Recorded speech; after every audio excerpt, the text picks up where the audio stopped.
Eu quero convidar a você para abrir comigo a sua Bíblia, por favor, na segunda carta do apóstolo Paulo a Timóteo, capítulo 4. Segunda carta de Paulo a Timóteo, capítulo 4.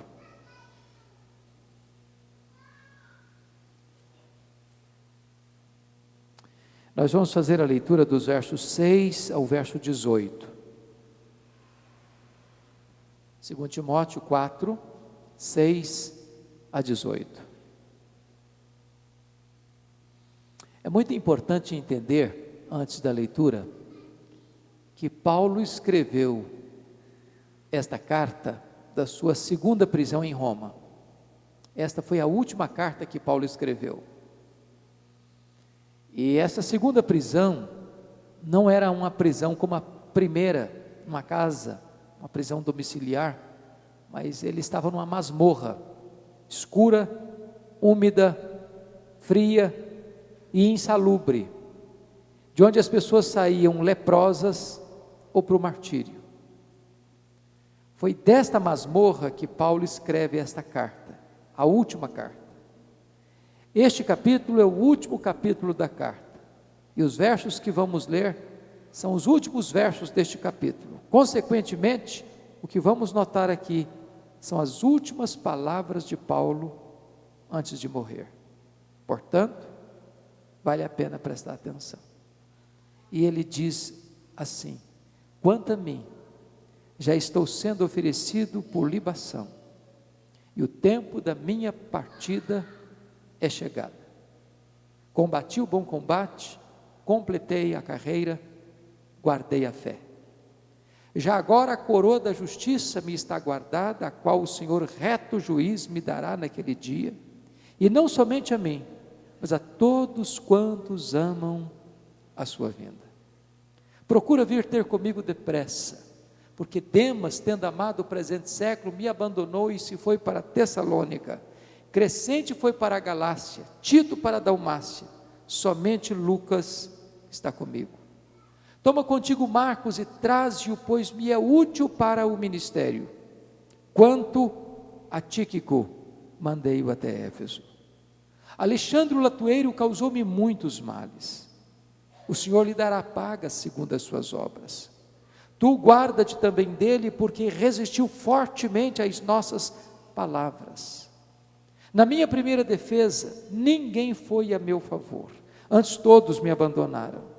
Que isto não lhe seja posto em conta, mas o Senhor me assistiu e me revestiu de forças, para que por meu intermédio a pregação fosse plenamente cumprida e todos os gentios ouvissem, e fui libertado da boca do leão. O Senhor me guardará de toda obra maligna, o Senhor me levará salvo para o seu reino celestial. A Ele glória pelos séculos dos séculos. Amém. Amém. Eu queria pedir permissão para você, para só voltar a esse texto, na conclusão da minha fala. E o meu propósito nesta noite é apresentar a vocês o apóstolo Paulo. Quem foi este homem? Você e eu não temos dúvidas de que Paulo foi o maior pastor, o maior missionário, o maior evangelista, o maior teólogo e o maior plantador de igrejas da história do cristianismo. O homem que plantou igrejas na província da Galácia, da Macedônia, da Acaia, da Ásia Menor. O homem que de Jerusalém ao Ilírico evangelizou judeus e gentios. Quem foi este homem? Este homem que morre pobre, velho, abandonado, cheio de cicatrizes, degolado em Roma, mas que é mais conhecido e influenciou mais a história da humanidade do que todos os Césares de Roma juntos. Quem foi este homem? Eu gostaria de apresentá-los, apresentar este homem a vocês nesta noite. A primeira verdade que nós temos dele está lá em Filipenses capítulo 3, versículos 5 e 6, quando somos informados de que ele foi circuncidado ao 8º dia. da tribo de Benjamim, da linhagem de Israel, hebreu de hebreus, quanto à lei fariseu, quanto ao zelo, perseguidor da igreja. Ele era um judeu puro sangue. Sabemos à luz de Atos 22, versículo 3, que ele nasceu em Tarso, na Cilícia, importante região do império. Consequentemente, ele era um cidadão romano. Sabemos que ele foi enviado muito moço ainda para Jerusalém, a capital intelectual da teologia, para estudar aos pés do grande mestre Gamaliel, para ser um rabino judaico. Esse Gamaliel era neto do grande conhecido rabino Hilel. E a Bíblia nos informa que Saulo então vai ser treinado para ser um rabino. E à luz de Gálatas capítulo 1, versículo 14, ele se distinguiu dentre os da sua idade, tornando-se zeloso da tradição de seus pais. E ele então vai se tornar um grande líder, um homem culto, poliglota, um homem de cultura enciclopédica, um homem que vai trafegar com muita liberdade pelos corredores do conhecimento humano. Tanto é verdade isso que quando ele chega em Atenas, a capital intelectual do mundo, a terra de Péricles, de Sócrates, de Platão, de Aristóteles, ele discute com os filósofos estoicos e epicureus. Quando ele escreve a sua carta a Tito, ele cita Epimênides, um filósofo do 6º século a.C. Era um homem que tinha uma cultura invulgar. Curiosamente, enquanto Saulo de Tarso se fortalece em Jerusalém como rabino, um outro rabino também crescia em Israel. Não na decantada Jerusalém, onde estavam os escribas, doutores da lei, os fariseus, os saduceus, os sacerdotes, o sinédrio, mas na pobre, pequena, esquecida Nazaré da Galileia, não perlustrando os bancos de uma academia, mas com as mãos calejadas na urdidura da luta de uma carpintaria. E esse rabino da Galileia, aos 30 anos de idade, vai ao Jordão, é batizado por João Batista e dá início ao seu ministério. Diz a Bíblia que ele pregava não como os escribas e fariseus, mas como quem tinha autoridade. Pregava aos ouvidos e pregava aos olhos. Os cegos viam, os coxos andavam, os leprosos eram purificados, os mortos ressuscitavam, as multidões o seguiam. Isso provoca inveja no sinédrio judaico e começam a vigiá-lo, a caçá-lo, a persegui-lo. Prenderam-no, acusaram-no, sentenciaram-no, levaram-no ao tribunal romano e Jesus é sentenciado à morte e pregado numa cruz e sepultado para alívio do sinédrio judaico. Entretanto, 3 dias depois, uma notícia explode em Jerusalém, como que uma bomba no arraial do inimigo. O túmulo do Rabi da Galileia está aberto, aberto de dentro para fora. Jesus ressuscitou. Nesse momento o sinédrio se perturba, nesse momento os judeus se inquietam, e é nesse momento que Saulo de Tarso vai se levantar como líder da oposição ao cristianismo e vai se levantar como o maior perseguidor da fé cristã. Preste atenção comigo, que o Novo Testamento vai descrevê-lo agora de 2 maneiras, 2 metáforas, 2 figuras. A primeira figura é que o Novo Testamento chama Saulo de Tarso de uma fera selvagem. Esta é a figura que está em Atos 9, versículo 1, que ele vai para Damasco respirando ameaças e morte contra os discípulos. E essa palavra no grego traz a ideia de uma fera selvagem que salta sobre a sua presa para destruí-la. Ele era uma fera selvagem. Se não, vejamos. 1 Timóteo 1,13, ele se definiu como insolente, como blasfemo e como perseguidor. 1 Coríntios 15:9, ele se definiu como o menor dos apóstolos, porque ele perseguiu a igreja de Deus. Atos 8, versículo 3, diz que ele assolava a igreja e entrava nas casas e arrastava homens e mulheres e os jogava na prisão. Ele não respeitava domicílio doméstico. Atos 9, versículo 21, nós somos informados de que ele não apenas assolava, não, ele exterminava os discípulos de Cristo em Jerusalém. E você sabe que exterminar não é prender, não é bater. Exterminar é matar. Saulo era um assassino em série. Lá em Gálatas 1, versículo 13, nós somos informados de que ele devastava a igreja de Deus. Ele era uma fera selvagem. Vejamos ainda, Atos 22, versículo 4, nós somos informados que ele perseguiu o caminho, a religião do caminho, até a morte. E agora eu entendo que ele não perseguia apenas os crentes, ele perseguia também a religião dos crentes. Ele perseguiu o caminho, com fúria mortal. Atos 26, versículo 9, nós somos informados de que ele entendia que devia fazer muitas coisas contra o nome de Jesus. E agora eu entendo que ele não perseguia apenas os crentes, não apenas a religião dos crentes, ele perseguiu o Deus dos crentes, ele perseguia Jesus. Atos 26, versículo 10, nos diz que ele encerrou não alguns, não poucos, mas muitos dos santos em prisões. E contra esses muitos santos, ele dava o seu voto quando os matavam. Às vezes nós pensamos que Saulo só mandou matar Estevão, não é verdade isso. Ele mandou matar muitos dos santos na cidade de Jerusalém. Ele foi um homem sanguinário, ele foi uma fera selvagem. Atos 26, versículo 11, diz que não por algumas sinagogas, mas por todas as sinagogas, ele afligia os crentes, ele batia nos crentes, forçando-os a blasfemar. E eu aprendo então, que ele não apenas perseguia fisicamente, ele perseguia também psicologicamente. Em outras palavras, ele entrava dentro de uma sinagoga e dizia para os crentes assim: ou você nega Jesus ou eu te prendo, ou você nega Jesus ou eu te bato, ou você nega Jesus ou eu te mato. Ele era uma fera selvagem. Mas o Novo Testamento nos oferece um segundo retrato deste homem.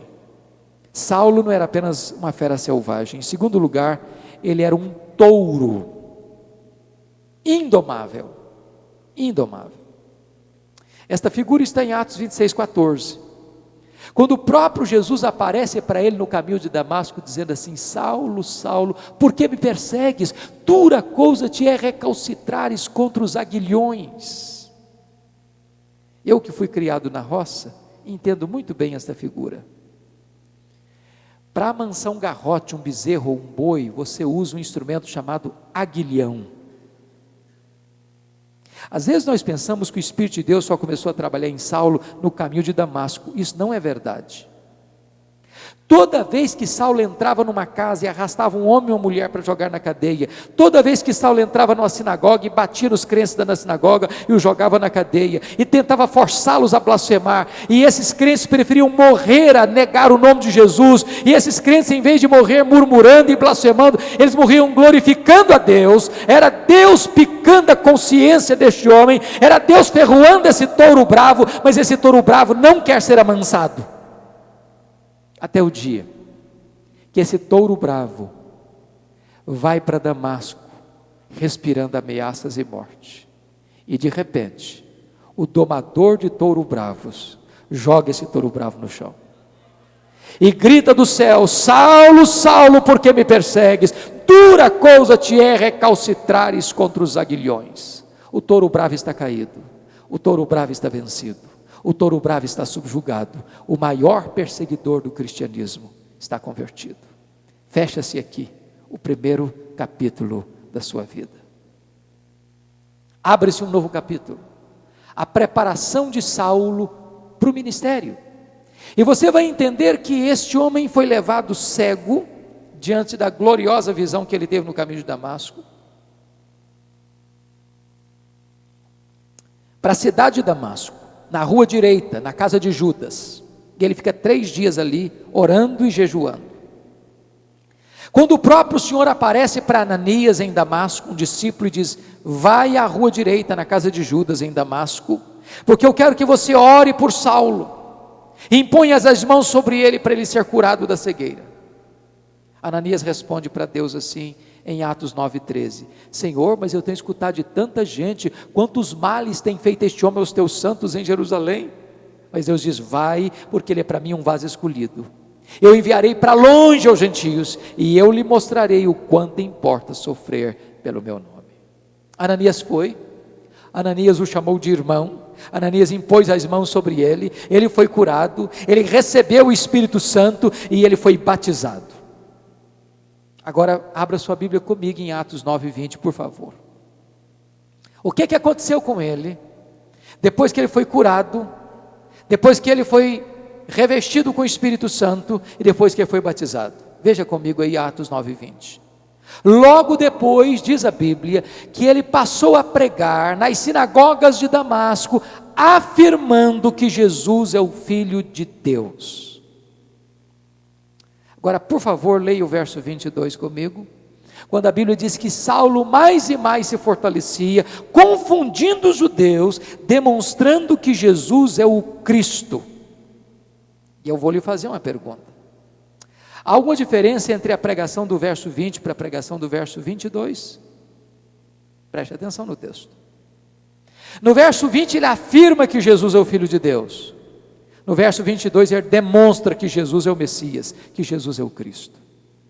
Há alguma diferença? Sim, há uma profunda diferença.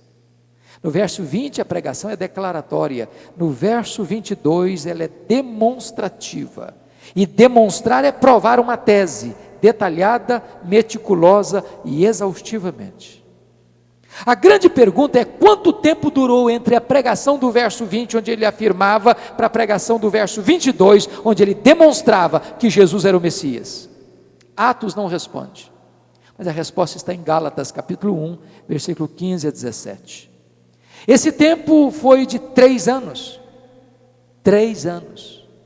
E a pergunta é: onde Paulo estava nesses 3 anos? E nós entendemos à luz de Gálatas que ele estava na Arábia, porque diz aí que logo que ele teve a experiência em Damasco, ele não subiu para Jerusalém, onde estavam os apóstolos antes dele, nem consultou carne e sangue, mas aprove ao Senhor revelar-se a ele nele, e então ele partiu para a região da Arábia, e depois de 3 anos então é que ele volta outra vez para Damasco, e então sobe a Jerusalém. O que ele ficou fazendo na Arábia? Foi nesse tempo que o Senhor Jesus se revelou a ele e nele, de tal maneira que o conteúdo teológico que Paulo ensina nas suas cartas, ele não aprendeu aos pés de nenhum mestre humano, ele recebeu por revelação direta do Senhor Jesus. Na verdade, ele fez um seminário intensivo com Jesus nesses 3 anos. Se Jesus dedicara 3 anos aos apóstolos em Israel, agora Jesus dedica 3 anos a Paulo na Arábia. E nesses 3 anos, certamente, ele releu o Antigo Testamento. E ele percebe uma coisa: que aquele Jesus que ele perseguira, de fato era o Messias, de fato era o Cristo. Convencido desta verdade, nesses 3 anos, então diz Gálatas 1, 17 e 18, que ele volta outra vez para Damasco, e é nesta volta para Damasco que se encaixa o verso 22, Saulo mais e mais se fortalecia, confundindo os judeus, demonstrando que Jesus é o Cristo. O que acontece com ele? Os judeus resolvem matá-lo, e ele tem que fugir de Damasco, de noite, dentro de um cesto, muralha abaixo, de forma humilhante. Agora sim, veja comigo aí Atos 9, 26, então ele sobe para Jerusalém. E eu queria levantar aqui, meus irmãos, uma tese, eu preciso muito da sua atenção, por favor, para você acompanhar esse raciocínio. Eu quero levantar aqui uma tese, e a tese é esta: nós temos a ideia de que Saulo já foi usado poderosamente por Deus desde a sua conversão. Isso não é verdade. Isso não é verdade. Saulo precisou aprender uma das verdades mais importantes da fé cristã, mais importância do seu ministério. Que verdade? A verdade da nova aliança. Verdade essa que ele vai ensinar mais tarde na sua segunda carta aos Coríntios, a partir do capítulo 2, versículo 14, quando ele diz assim: graças porém a Deus, que em Cristo sempre nos conduz em triunfo, e por meio de nós manifesta a fragrância do seu conhecimento, tanto nos que são salvos, como nos que se perdem. Para uns cheiro de vida para a vida, para outros aroma de morte para a morte. Mas quem porém é suficiente para essas coisas? A pergunta fica no ar no capítulo 2, versículo 16, segundo Coríntios. Quem é suficiente para uma vida dessa? Não tem resposta. A resposta só vem no capítulo 3, versículo 5, quando ele diz: a nossa suficiência vem de Deus. Isto é nova aliança. Velha aliança é quando tudo depende de mim, nada depende de Deus. Lembram quando Moisés desceu do Monte Sinai com as tábuas da lei? O povo disse assim: tudo que o Senhor falou, nós faremos. Fizeram mesmo? Claro que não. Faltou-lhes sinceridade? Não. Faltou-lhes poder. Faltou-lhes poder. Eu não consigo nada. Quando eu coloco o eu na frente, eu vou fazer, eu vou conseguir, eu vou realizar, já está tudo fracassado, porque eu estou partindo do pressuposto da velha aliança. Tudo depende de mim. Na nova aliança, tudo depende de Deus, nada depende de mim. A nossa suficiência vem de Deus. Agora preste atenção que quando Saulo vai para Jerusalém, ele ainda está governado pela velha aliança e não pela nova aliança. Eu quero provar essa tese, com a graça de Deus. Quando Saulo sobe para Jerusalém, ele sobe com algumas ideias na sua mente. A ideia fixa que ele sobe é a seguinte: eu vou ser o grande líder da igreja em Jerusalém. Eu tenho o melhor currículo. Eu tenho o melhor perfil, eu tenho o melhor cabedal para assumir a liderança da igreja em Jerusalém. E ele tinha razões para pensar isso, sabe por quê? Primeiro, todos os apóstolos de Jesus, exceto Judas Iscariotes, eram galileus, gente lá do norte, da Galileia. E você sabe que em Jerusalém os galileus eram recebidos com preconceito, com reservas, era gente de segunda categoria. É tanto fato que quando o Pentecoste aconteceu, e você lembra que o Espírito Santo foi derramado, quando o povo de Jerusalém chegou para ver a cena, uns olharam e perguntaram: o que quer isso dizer? Outros disseram: não, são galileus. Outros: não, estão bêbados, é gentinha, fique tranquilo. Segundo, todos os apóstolos de Jesus eram homens iletrados, incultos.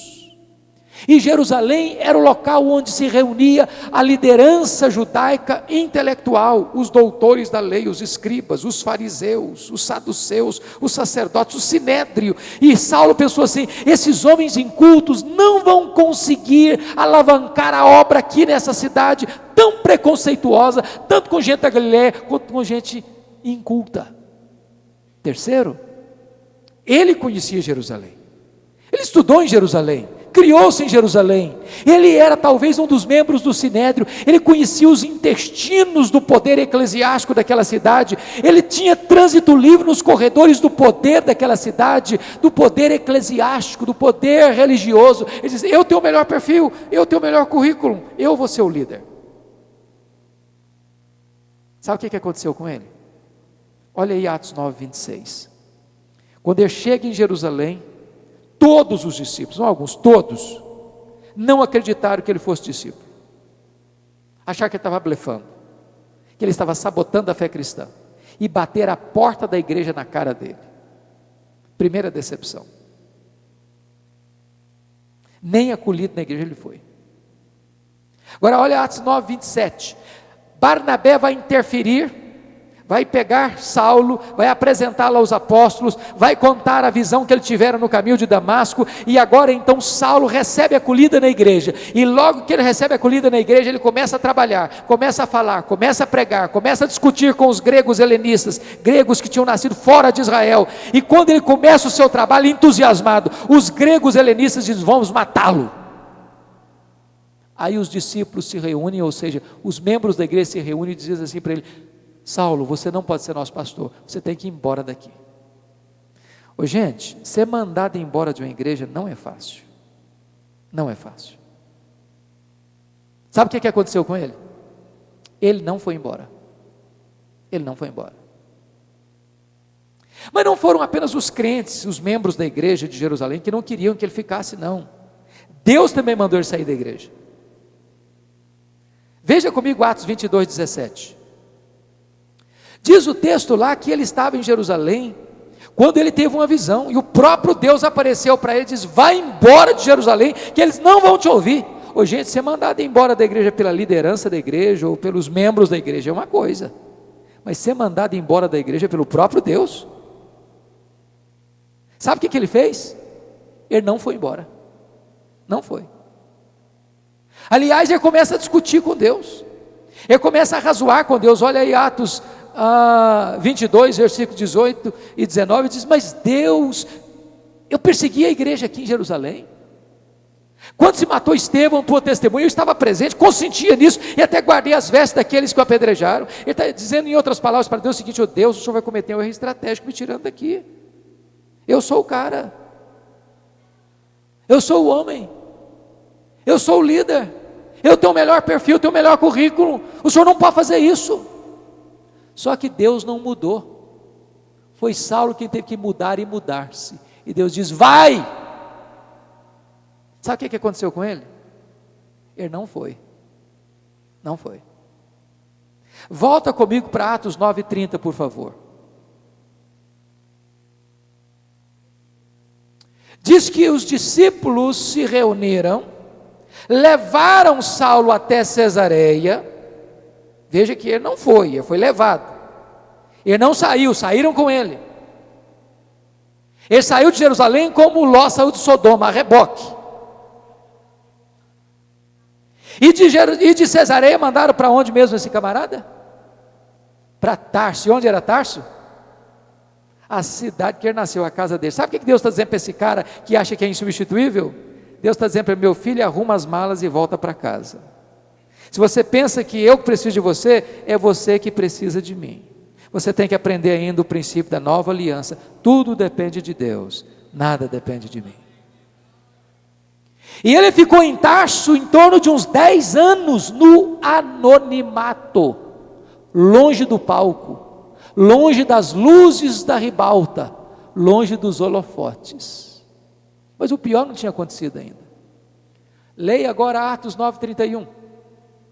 No dia que Saulo arrumou as malas e foi embora da igreja, diz a Bíblia que a igreja passou a ter paz e passou a crescer.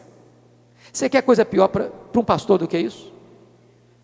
No dia que ele vai embora da igreja, todos os problemas da igreja se resolvem, a igreja explode em crescimento.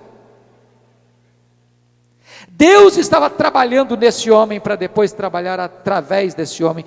Deus estava mostrando para ele a necessidade de entender o princípio da nova aliança. Tudo depende de Deus, nada depende de nós.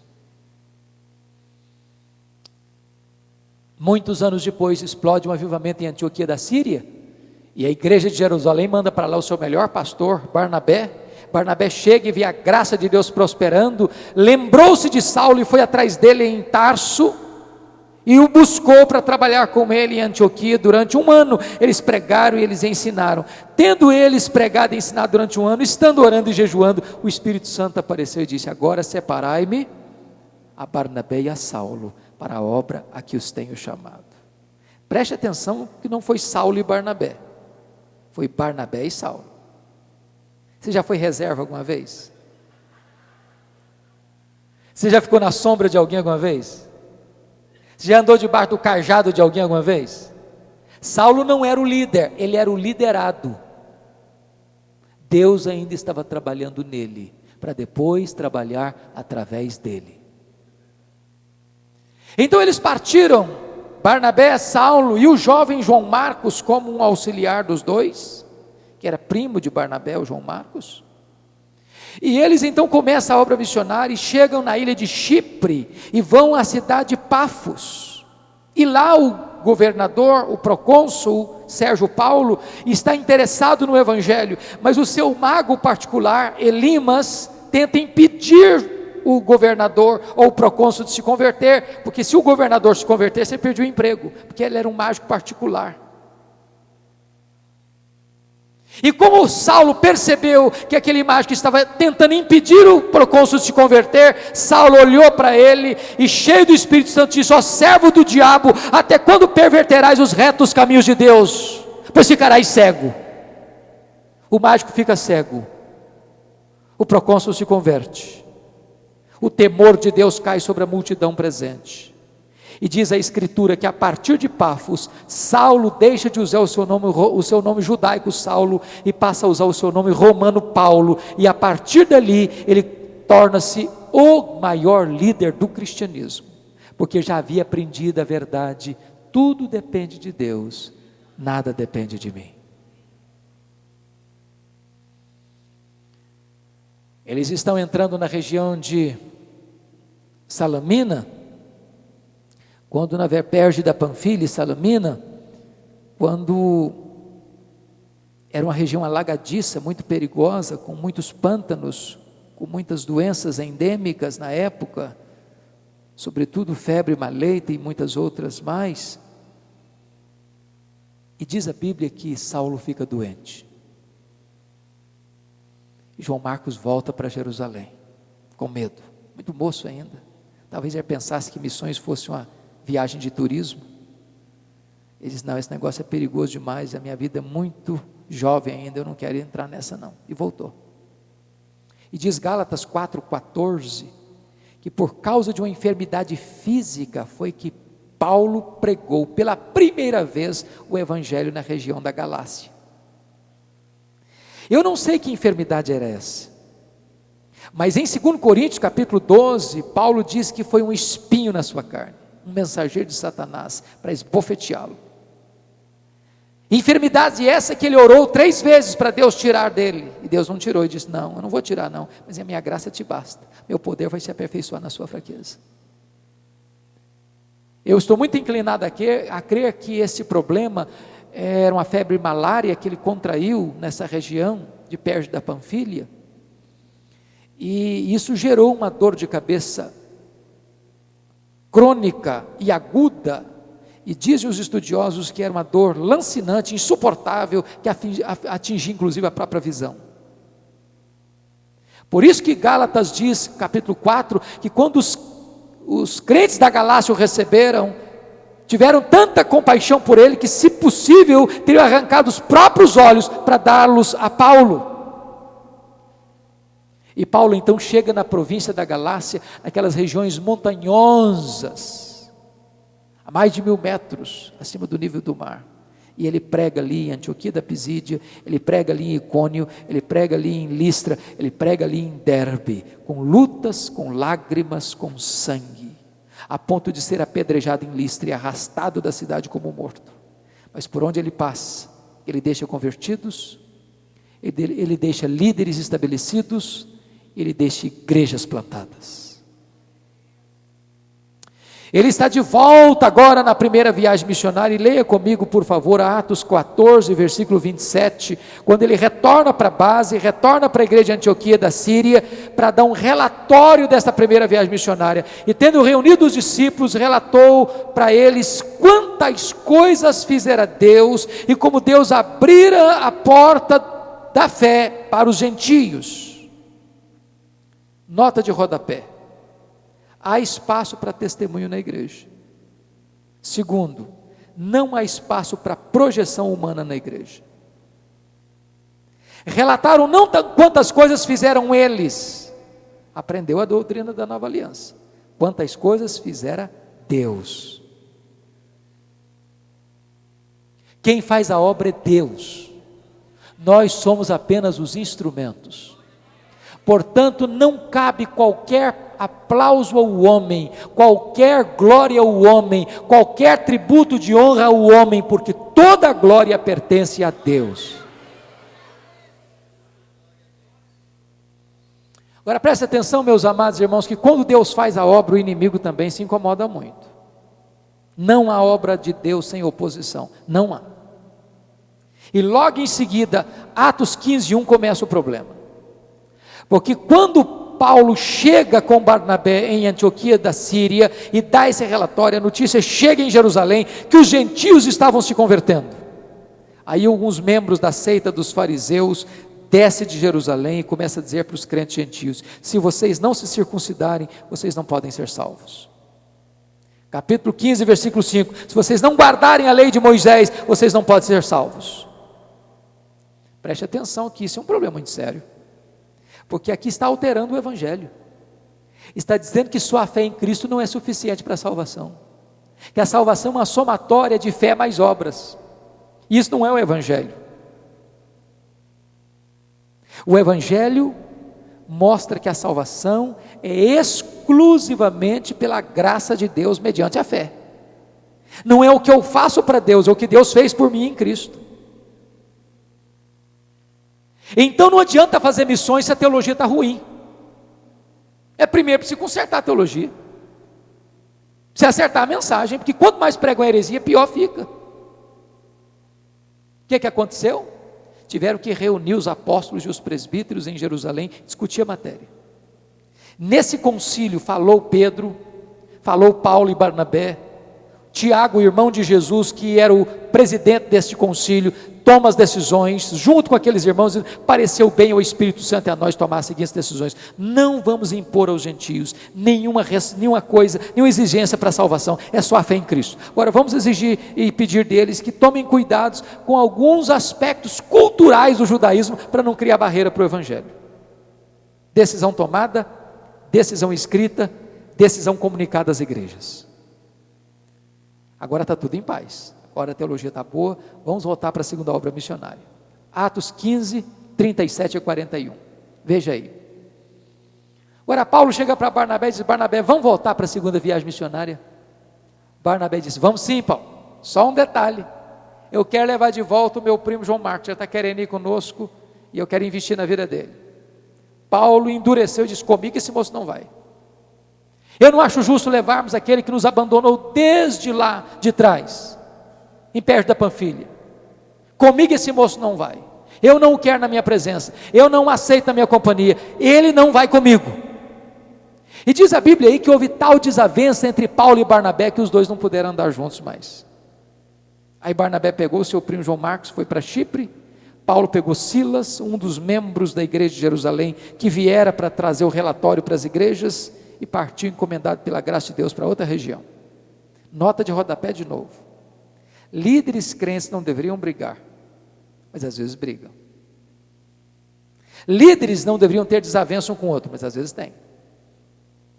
Mas até quando os líderes têm desavença, eles não podem frustrar os projetos de Deus, porque agora, em vez de uma caravana missionária, tem duas. Só que o projeto de Deus vai passar pelo relato de Paulo e Silas. Lembrem vocês que aqui de Antioquia, Paulo escreve a sua primeira carta, sua carta aos Gálatas, exatamente para condenar a atitude desses judaizantes que estavam querendo trazer a igreja de Cristo de volta para o judaísmo, de volta para a lei. Aí eles partem para a segunda viagem missionária. Eles querem entrar na Ásia, e Deus diz: não, não é para a Ásia que vocês vão, impede de os missionários entrarem na Ásia. E nesse momento Paulo escuta um varão macedônio dizendo: passa a Macedônia e ajuda-nos. E ele entra na Europa, e ele entra na Macedônia.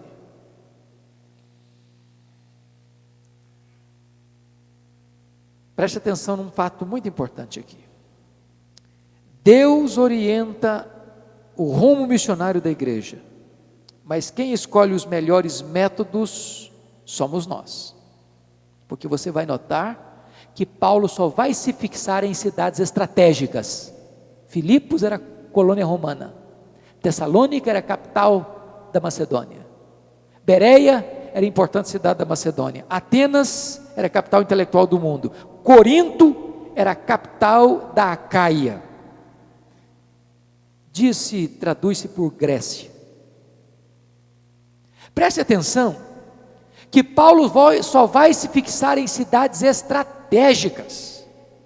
O que ele está ensinando a nós agora, nesse momento?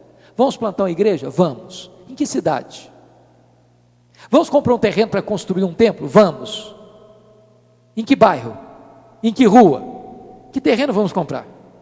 Porque às vezes a igreja vai plantar uma igreja na cidade mais difícil, mais escondida, de mais difícil acesso, vai comprar o pior terreno do bairro, na rua mais escondida do bairro, e o pior terreno da rua.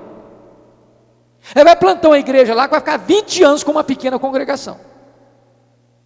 Paulo está dizendo que nós devíamos ser estratégicos, plantar igrejas estratégicas, para que essas igrejas estratégicas influenciassem a micro-região. Agora, o fato de você fazer a obra de Deus do jeito de Deus, com os melhores métodos, não significa que você vai ter vida fácil, não.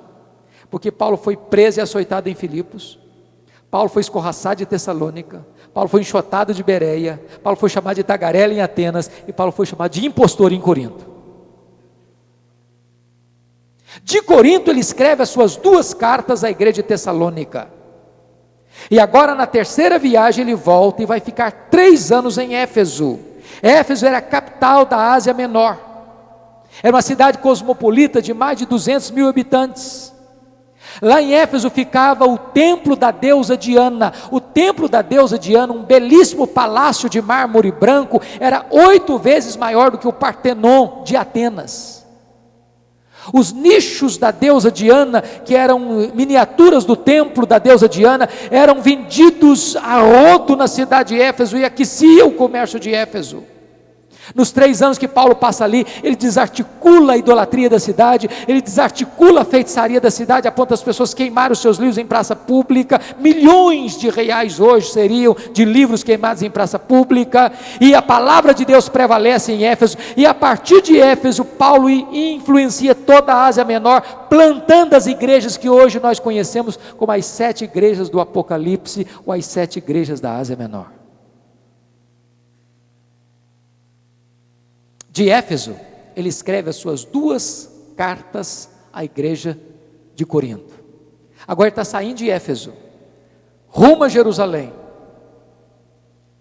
porque ele havia assumido um compromisso, conforme Gálatas 2,10, de ir para os gentios, mas não se esquecer dos pobres.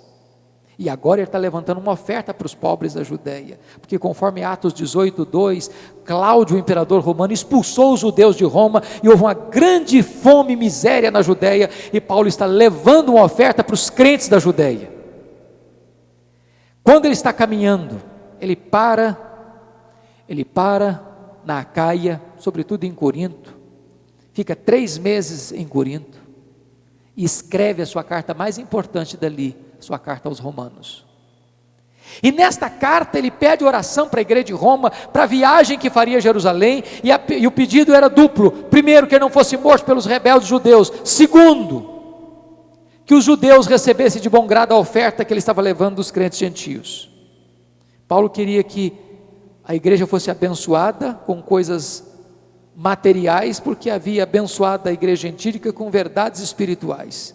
E Paulo estava interessado não apenas em suportar aqueles irmãos financeiramente, mas também costurar a unidade espiritual da igreja. Pois bem, Paulo está de viagem. No meio da viagem ele chega, depois de algumas viagens regionais, no porto de Mileto, manda chamar os presbíteros de Éfeso. No capítulo 20, versículos 22 e 23, Paulo diz assim para eles: meus irmãos, o Espírito Santo me assegura que de cidade em cidade, o que me espera daqui para frente são cadeias e tribulações. Mas em nada eu considero a vida preciosa para mim mesmo, conquanto que eu complete a minha carreira e o ministério que eu recebi do Senhor Jesus, para testemunhar o evangelho da graça de Deus. Ele embarca em Mileto, vai desembarcar em regiões costeiras dali, até chegar em Cesareia, de Cesareia até chegar em Jerusalém, e ele entrega a oferta, recebido pela igreja, e em seguida ele é preso. Os judeus entram em conspiração para matá-lo. Paulo testemunha em Jerusalém para a multidão sangue sedenta, testemunha para o Sinédrio quer matá-lo, 40 judeus entram em conspiração para matá-lo, e Deus então aparece para ele, Atos 23:11, lá na fortaleza de Antônio em Jerusalém, na prisão, e diz assim: coragem, Paulo, porque assim como você deu testemunho em Jerusalém, eu quero que você dê testemunho também em Roma.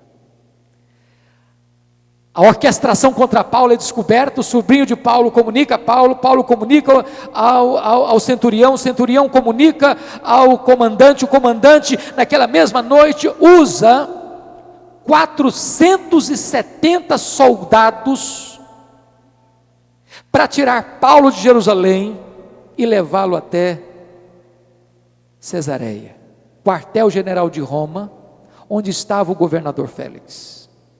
E Paulo fica preso ali 2 anos, sendo acusado pelos judeus, até contrata um advogado profissional chamado Tértulo para acusar Paulo. Paulo se defende.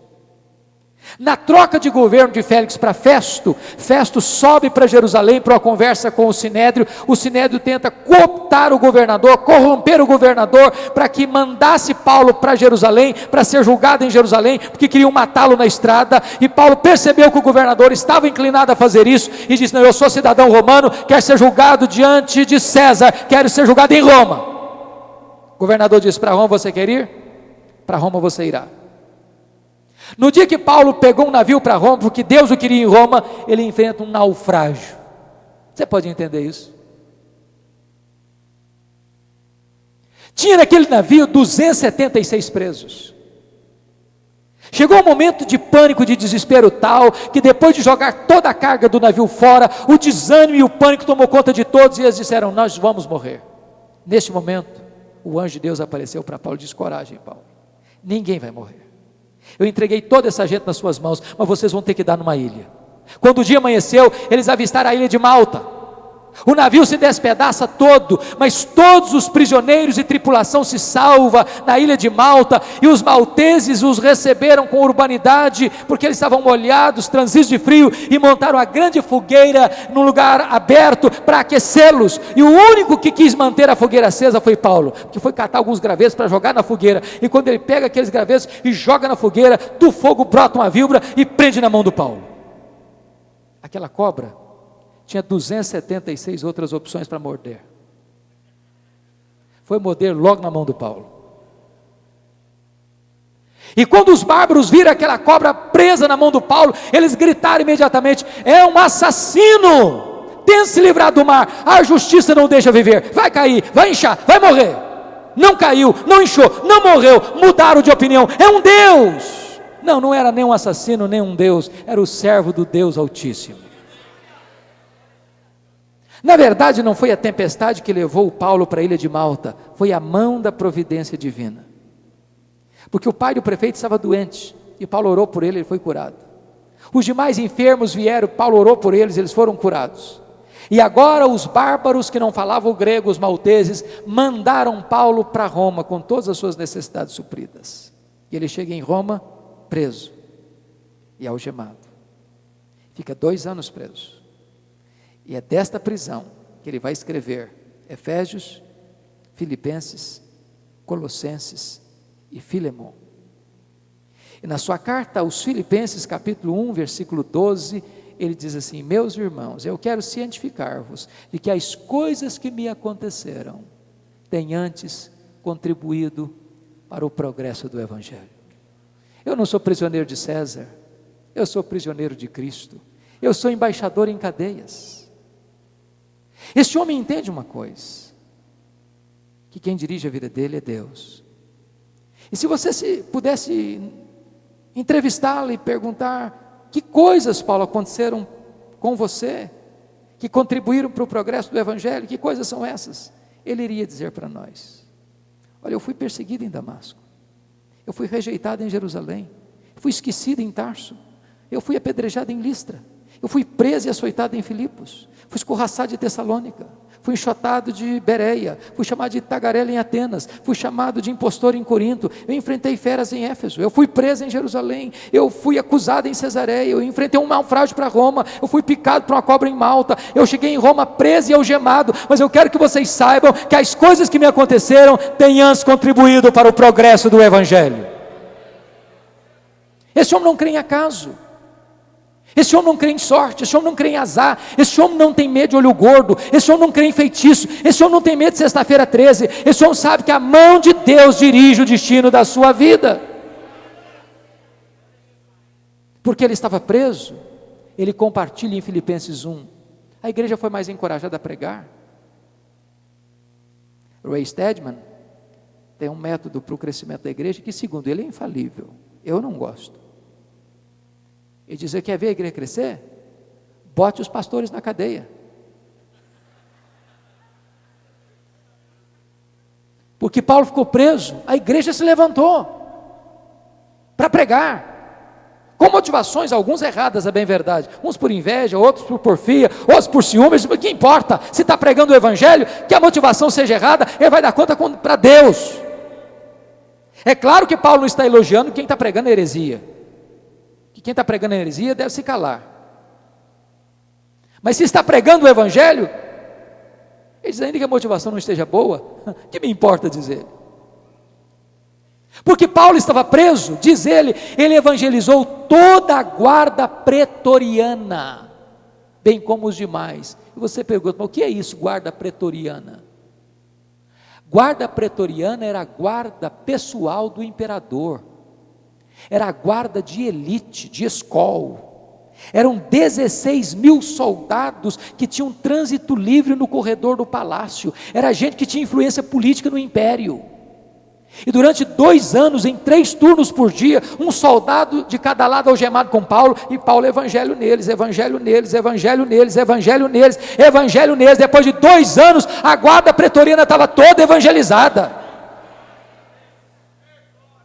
É por isso que a Filipenses 4:22, Paulo escreve assim: os santos vos saúdam, especialmente os da casa de César. Nero não sabia, mas Deus o havia constituído em presidente das missões estrangeiras do império. Quando as pessoas pensam que estão destruindo a igreja, só podem promovê-la, porque a igreja de Deus é indestrutível. Porque Paulo estava preso e não podia visitar as igrejas. O que é que ele fez? Começou a escrever cartas. Efésios, Filipenses, Colossenses, Filemon. Se ele não estivesse preso, talvez nós não teríamos essas joias preciosas na nossa Bíblia. Talvez você pense: meu Deus, a minha vida está de ponta cabeça. Meu Deus, eu não estou entendendo, eu quero ir para a direita, estou indo para a esquerda, eu quero ir para a frente, estou indo para trás. O que está acontecendo comigo? Pare, calme. A mão de Deus dirige o seu destino. Dessa primeira prisão, Paulo orou para sair, Paulo pediu oração para sair e saiu. Mas não saiu para se aposentar, não saiu para vestir um pijama, não saiu para deitar numa cadeira de balanço. Ele saiu para visitar as igrejas.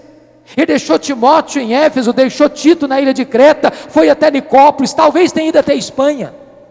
Nesse período ele escreve mais 2 cartas, sua carta a Tito, sua primeira carta a Timóteo.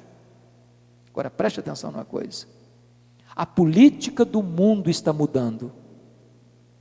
Chega o ano 64, Paulo está solto, e Nero, o imperador, está no trono. Só que esse homem é louco, e o imperador põe fogo na cidade de Roma, e sobe para o alto da torre de Mecenas, vestido de ator, tangendo uma lira, assistindo o espetáculo das chamas, lambendo a capital imperial. 7 noites, 6 dias de incêndio. Quando as chamas apagaram, dos 14 bairros de Roma, 10 deles tinham sido destruídos pelas chamas. Apenas 4 bairros restaram. Desses 4 bairros, 2 deles eram densamente povoados por judeus e cristãos. Nero encontrou um bom álibi para botar a culpa do incêndio de Roma nos cristãos. Começa uma perseguição brutal e sangrenta. Os crentes são presos, amarrados em postes e queimados vivos, para iluminar as noites de Roma. Os crentes eram enrolados em peles de animais, jogados nas arenas para os cães morderem, para os touros pisarem e para os leões esfaimados da Líbia devorarem. Um banho de sangue. Nesse tempo, Paulo está solto e procurado como o maior líder do cristianismo, até o dia que ele foi capturado outra vez, talvez em Troade, na casa de Carpo. Não deu prazo nem de pegar seus objetos pessoais, e agora é jogado numa masmorra fria, úmida, escura, insalubre, na chegada do inverno.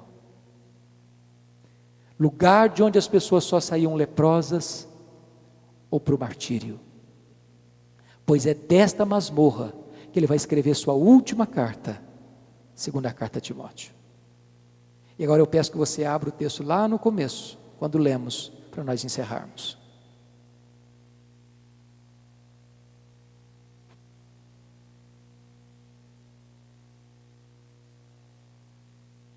A pergunta é como é que Paulo se sente? Já velho? Todo cheio de cicatrizes? Abandonado? Pobre? Dentro de uma prisão? Sabendo que vai morrer? Eu fico imaginando que se Paulo fosse examinado à luz da teologia da prosperidade, ele seria um fracasso. Um fracasso. Um fracasso. Como é que esse cara se sente? Vamos ver. Primeiro faz uma avaliação do seu passado. Olha o verso 7 comigo. Combati o bom combate, completei a carreira, guardei a fé. Todos os verbos estão no passado. Diz, a minha vida não foi de amenidades, não, foi um combate. E eu não abandonei a carreira no meio do caminho, não. Eu completei minha carreira. E eu não negociei a verdade, não. Eu não prostituí meu ministério por causa de lucro, não. Eu guardei a fé. Agora ele vai fazer uma avaliação do seu presente. Olha o verso 6. Quanto a mim, já estou sendo oferecido por libação. E o tempo da minha partida é chegado. O que ele está dizendo é o seguinte: não é Roma que vai me matar, não. É eu que vou me entregar. E eu não vou me entregar para Roma, não. Vou me entregar como oferta para o Senhor. E ele usa uma linguagem eufêmica aí para a morte. Ele não usa a palavra a hora da minha morte é chegar, diz o tempo da minha partida. A palavra partida no grego tem 3 significados. Primeiro, significa tirar o fardo das costas de alguém. Sabe o que é morrer para um crente? Apocalipse 14:13 diz que é descansar das suas fadigas. Segundo, significa desatar um bote para que ele atravesse para o outro lado do rio. Sabe o que é morrer para um crente? É atravessar o rio e fazer a última viagem da vida rumo à pátria celestial. Terceiro, significa afrouxar as estacas de uma barraca, levantar acampamento e ir para sua casa permanente. Sabe o que é morrer para um crente? É mudar de endereço, é ir para a casa do Pai. Paulo não está com medo de morrer, porque sabe em quem tem crido e sabe para onde está indo. Terceiro lugar, ele vai fazer uma avaliação agora do seu futuro. Veja o verso 8 comigo. Já agora, a coroa da justiça me está guardada, a qual o Senhor reto juiz me dará naquele dia, e não apenas a mim, mas a todos quantos amam a sua vinda.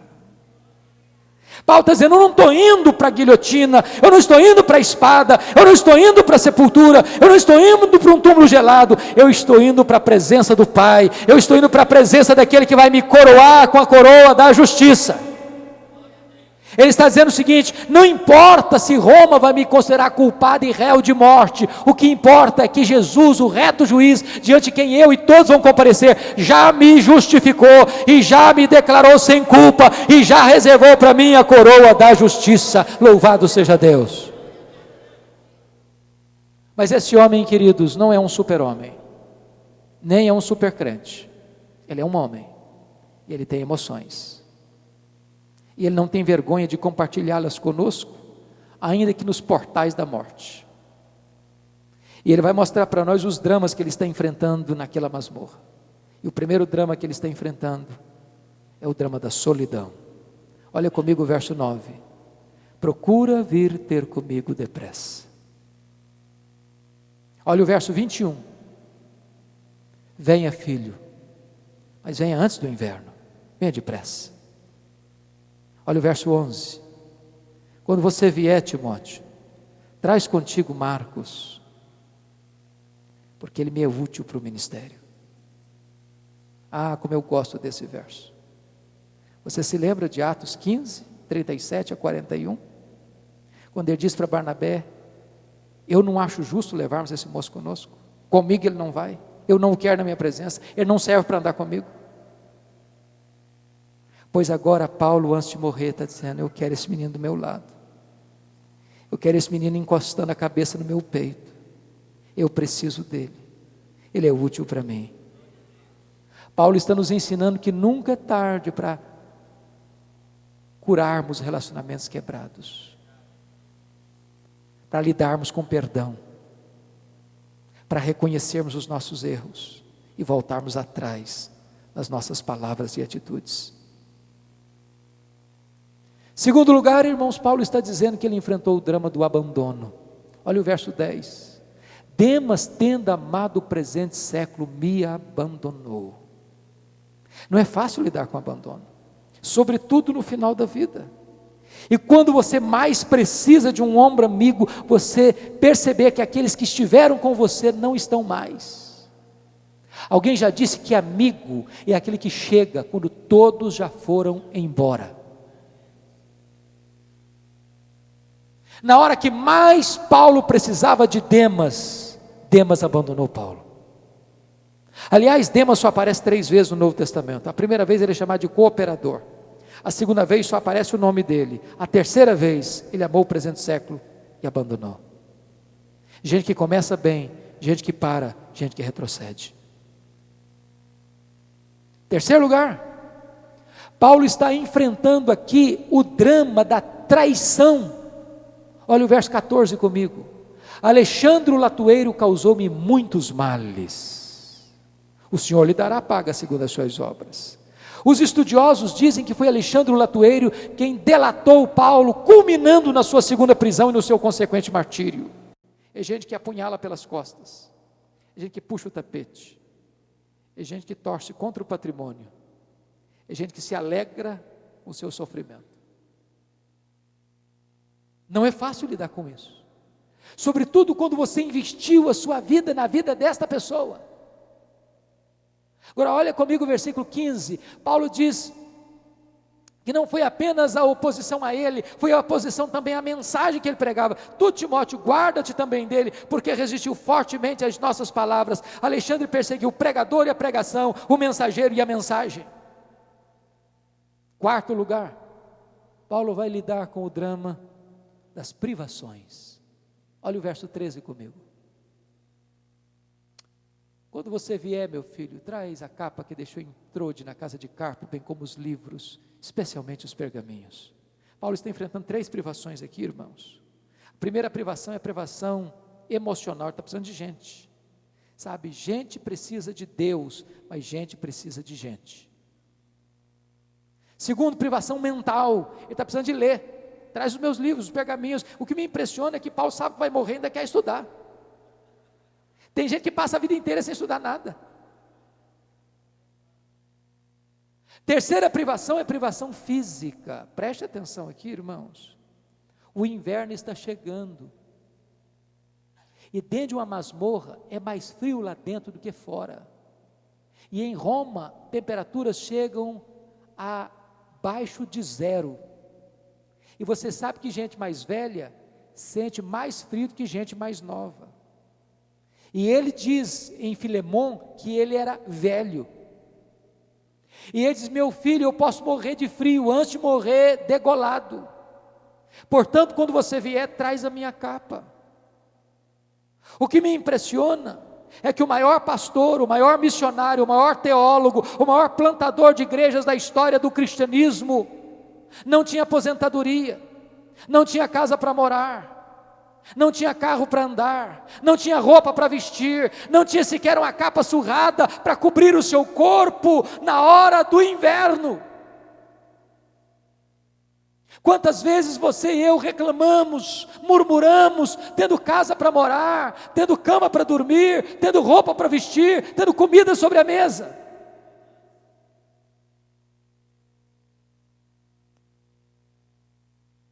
Quinto lugar, ele relata para nós o drama, talvez o maior deles, o drama da ingratidão.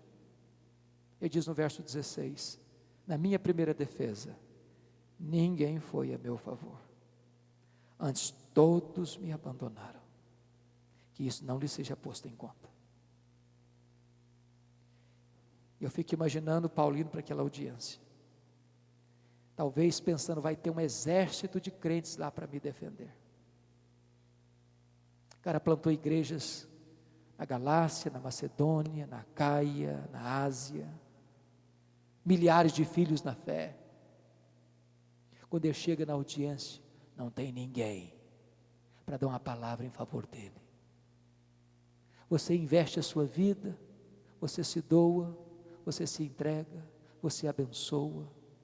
Na hora de você receber um gesto de carinho, você não encontra. Esse homem fecha as cortinas da vida dele, colhendo ingratidão. Mas preste atenção no verso 17. Mas o Senhor me assistiu e me revestiu de forças, para que por meu intermédio a pregação fosse plenamente cumprida, e todos os gentios a ouvissem, e fui libertado da boca do leão. O Senhor me guardará de toda obra maligna e me levará salvo para o seu reino celestial. Pode faltar a você o apoio dos homens, mas não lhe faltará o apoio de Deus. Pode faltar a você o apoio da terra, mas não lhe faltará o apoio do céu.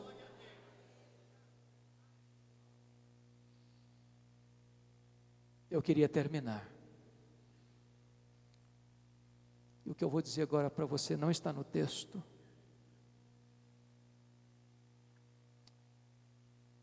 Talvez seja fruto da minha imaginação e do que já li até hoje sobre este fim de Paulo.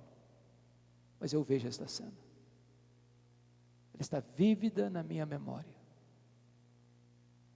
Houve um dia em que o carcereiro de Roma, homem rude e insensível, naquela masmorra suja, úmida, fétida, insalubre, recebe na mesa um pedaço de papel de couro, contendo o nome de um prisioneiro que deveria ser executado naquele dia. Eu vejo esse homem pegando um pesado molho de chaves com uma mão, pegando na outra mão uma tocha de fogo, com pesadas e largas, ele percorre um longo, escuro e frio corredor, abre uma pesada porta de ferro, entra para dentro daquela masmorra escura, com aquela tocha de fogo na mão, gritando: prisioneiro Paulo, prisioneiro Paulo,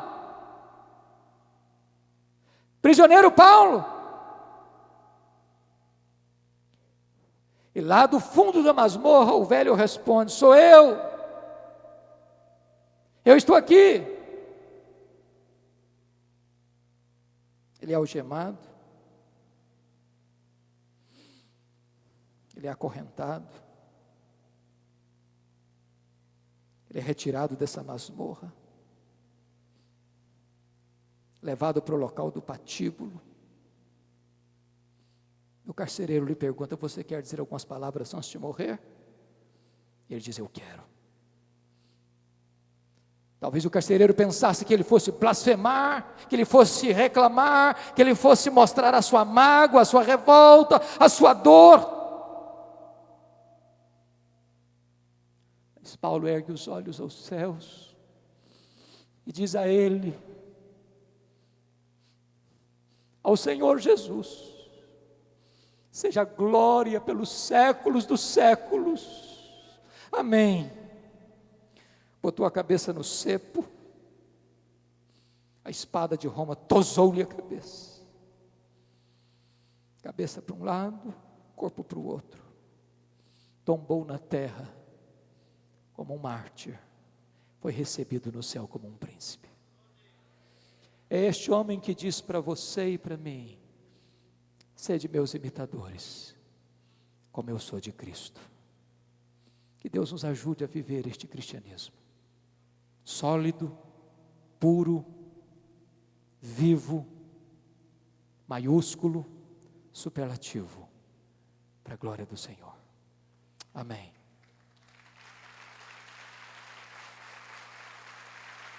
Vamos orar, queridos. Vamos orar. Bendito seja o teu nome, Senhor, pela vida de Paulo, pelo seu exemplo, pelo seu legado. Temos vivido tão longe, Senhor, deste modelo, deste homem que imitou a Jesus. Ajuda-nos a seguir por essas mesmas pegadas e a andar contigo em novidade de vida. Fortalece a nossa fé, enche o nosso coração de esperança e firma os nossos passos na rocha, em nome de Jesus. Aleluia, amém.